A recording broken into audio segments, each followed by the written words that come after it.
안녕하십니까. 목회 관점으로 본 요한계시록 이윤식 목사입니다. 이 시간에는 요한계시록 1장 4절 인사말과 성령에 대해서 여러분들과 같이 보겠습니다. 요한은 아시아에 있는 7교회에 편지하노니 이제도 계시고 전에도 계셨고 장차 오실 이와 그의 보좌 앞에 있는 7영과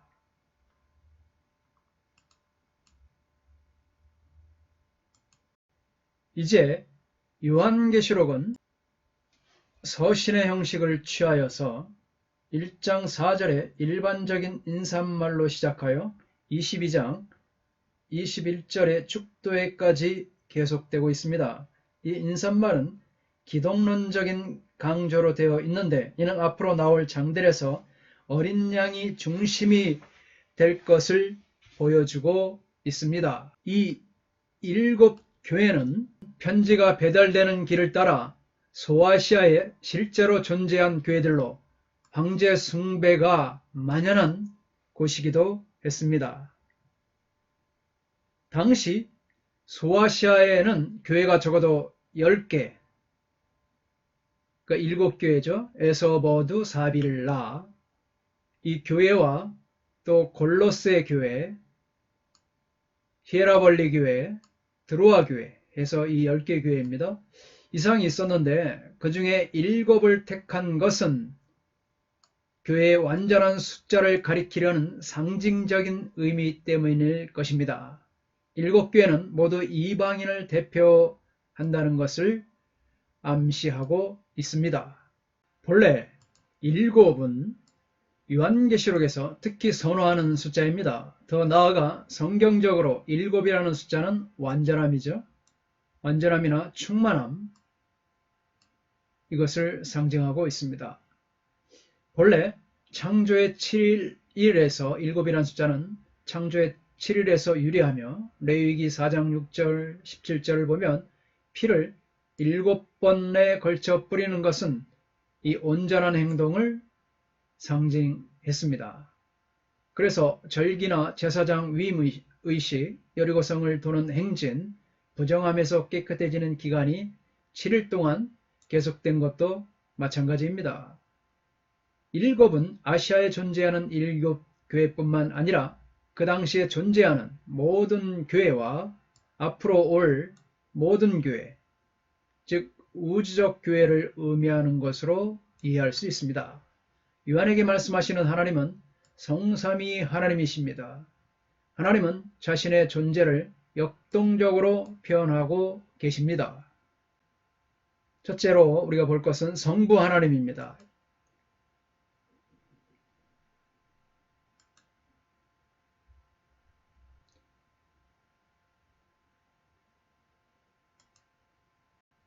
성부 하나님은 이제도 계시고 전에도 계셨고 장차 오실 분이십니다. 여기서 우리는 아주 멋지고 완벽한 이 강복선언문, 베네딕션, 강복선언문을 볼 수가 있습니다. 4절과 5절에서 요한은 삼위 하나님으로부터 임하는 은혜와 평강에 대해서 말했습니다. 이 강복선언문은 선언문에서 나타난 성부 하나님은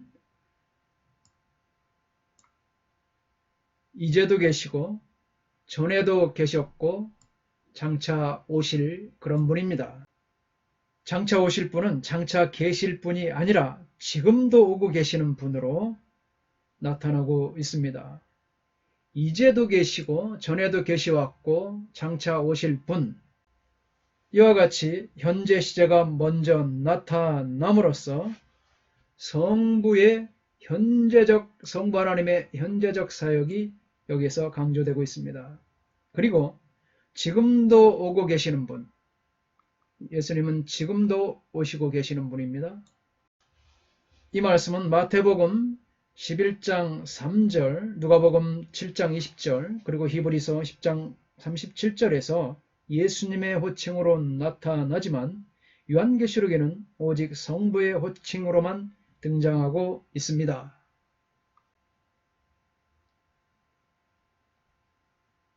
성부 하나님의 삼중적 표현은 명사형으로 나타난 하나님의 호칭입니다. 처음과 나중이 되신 분, 시작과 끝이 되시는 분, 알파와 오메가, 이 호칭보다 하나님께서 구원을 행하시는 역동성을 강조하고 있습니다. 이제도 계시고 전에도 계시고 장차 오실 이의 구약 본문을 살펴보겠습니다. 출애굽기 3장 14절부터 15절에 하나님이 모세에게 이르시되 나는 스스로 있는 자이니라. 또 이르시되 너는 이스라엘 자손에게 이같이 이르기를 스스로 있는 자가 나를 너희에게 보내셨다 하라. 이사야 41장 4절 말씀. 이 일을 누가 행하였느냐? 누가 이루었느냐? 누가 처음부터 만대를 불러내었느냐? 나 여호와라. 처음에도 나요, 나중에 있을 자에게도 내가 곧 그니라. 이사야 43장 10절 말씀. 나 여호와가 말하노라. 너희는 나의 증인, 나의 종으로 택함을 입었나니 이는 너희가 나를 알고 믿으며 내가 그인줄 깨닫게 하려 함이라. 나의 전에 지음을 받은 신이 없겠느니라. 나의 후에도 없으리라. 이사야 44장 6절. 이스라엘의 왕인 여호와, 이스라엘의 구원자인 만군의 여호와가 이같이 말하노라. 나는 처음이요 나는 마지막이라. 나 위에 다른 신이 없느니라. 이사야 48장 2절에 야곱아 내가 부른 이스라엘아 내게 들으라. 나는 그니 나는 처음이요 또 나는 마지막이라. 여기에서 소개된 구약 본문들의 이런 표현들은 그 누구도 필적할 수 없는 하나님의 존성을 강조합니다. 반면에 요한계시록의 본문은 이제도 계시고 전에도 계시고 장차 오실 이에 영원히 계실이라는 문구 대신 장차 오실이라고 표현함으로써 단순히 영존성을 뛰어넘어 하나님의 종말적 오심의 역동성을 강조하고 있습니다. 구약의 본문이 말하는 것처럼 성부 하나님은 단순히 영원히 존재하시는 분이 아니라 자신의 구속 계획의 완성을 마무리하고 종말을 완성하기 위해 역동적으로 이 세상에서 오시는 분인 것입니다. 하나님은 역사를 그 완성에 도달하게 하는 최종적인 나타나심으로 오실 것입니다. 그러므로 왕이 오시는 것입니다. 따라서 요한계시록의 드라마는 재림을 향하여 이동하고 있습니다. 그리스도가 나타나는 날에 대한 우리의 기대와 소망을 북돋아 주고 있습니다. 두 번째,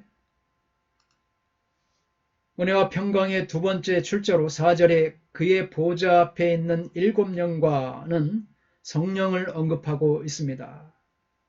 성령 하나님은 보좌 앞에 계신 7영으로 소개되고 있습니다. 요한이 문안인사로 전하는 은혜와 평강을 신자들에게 제공하려면 성령이 필수적입니다. 신자들이 속히 일어날 예언의 말씀에 순종하여 반응하려면 성령의 역사가 요구되고 있습니다. 그리스도인 독자들은 환난 가운데서 특히 타협의 압력이 가해지는 상황에서 믿음으로 인내하려면 하나님의 은혜를 필요로 하고 있는 것입니다. 여기에서 성령을 표현하는 방법으로 그의 보좌 앞에 있는 7영이라고 합니다. 이러한 성령에 대한 표현은 스가랴 4장 1절로 14절에 대한 요한의 해석에 기초하고 있습니다. 그중 스가랴 4장 2절과 10절에 비추어 성령의 7가지 완전한 사역을 강조하는 7영을 가리키는 것으로 보여집니다. 만군의 여호와께서 이 행동을 이는 힘으로 되지 아니하며 능력으로 되지 아니하고 오직 나의 영으로 되는 일로 규정하고 있는 스가랴 4장 6절이 열쇠가 됩니다. 또한 7영은 스가랴 4장 10절에 온 세상에 두루 행하는 여호와의 눈과 깊은 관련이 있습니다. 요한은 스가랴의 본문을 요한계시록 본장 본문에 적용하면서 성령님을 하나님과 관련하여 보좌 앞에 계신 7영으로 또 예수 그리스도와 관련하여 어린 양의 7능과 연결하고 있습니다. 그러면 이러한 구절의 의미는 무엇입니까? 온 세상에 두루 행하는 여호와의 눈이란 문구에서 여호와의 편재성과 온 세상을 주관하시는 신적 주권의 의미를 발견할 수가 있습니다. 7영은 이와 같이 여러 학자들의 해설이 이와 같습니다. 박수함, 완전하신 성령, 박윤선 박사, 하나님의 은혜의 신 성령, 이상근 박사도 성령으로, 서건태 박사도 영원하신 성령, 핸드릭슨 충만한 성령, 알포드 성령으로, 조지레드 역시 충만하신 성령으로 7영에 대해서 각기 설명하고 있습니다. 이 성령을 표현하는 방법으로 만군의 여호와께서 이 행동을 이는 힘으로 되지 아니하며 능력으로 되지 아니하고 오직 나의 영으로 되는 일, 아까 말씀드린 바로 이 스가랴 4장 6절이 이 열쇠가 되고 있습니다. 성령을 표현하는 방법으로서 그의 보좌 앞에 있는 7영, 이러한 성령에 대한 표현은 스가랴 4장 1절과 14절에 대한 요한의 해석에 기초하고 있습니다. 그중 스가랴 4장 2절과 10절에 비추어 성령의 7가지 완전한 사역을 강조하는 7영을 가리키는 것으로 보여지고 있습니다. 7영은 스가랴 4장 10절에 온 세상에 두루 행하는 여호와의 눈과 깊은 관련이 있습니다. 예수 그리스도와 관련하여 어린 양의 7능과 또 연결됩니다. 여호와의 편재성과 온 세상을 주관하시는 신적 주권의 의미를 역대하 16장 9절에서도 그 발견할 수 있습니다. 여호와 하나님의 속성과 사역은 구약에서 여호와의 신에 의해서 구현되고 시행되고 있습니다. 이와 같은 스가랴서에서 보면 7등잔은 하나님의 성전에서 그 등잔의 불을 밝힘으로 하나님의 임재를 완벽하게, 그러니까 7이라는 숫자에 의해서 상징되고 있습니다. 나타내고 있다는 점에서 이것은 온 천하뿐만 아니라 성전에 충만하신 여호와의 신으로 여호와의 눈을 의미하기에 적합합니다. 그런데 7등잔은 성전을 밝히지만 여호와의 눈은 온 세상에 보내심을 받고 있습니다. 그래서 성전에서의 하나님의 임재는 결국 온 세상으로 향하게 되어 있는 것입니다. 여호와의 신은 7등잔으로 하나님의 성전을 하나님의 임재로 충만하게 채우는 역할을 하고 있습니다. 하나님의 통치는 짐승이 아닌 오직 성령으로 가능한 것임을 보여주려고 하고 있습니다. 이처럼 7등잔은 성전에서 불을 충만하게 비칠 뿐만 아니라 그러한 7등잔에 의해서 상징되는 여호와의 눈, 곧 여호와의 신은 온 세상을 두루 다니고 있습니다. 하나님의 통치의 발로로서 성전 건축이 사람의 힘으로 되는 것이 아니라 오직 하나님의 영으로 가능하다는 것을 천명하고 있습니다.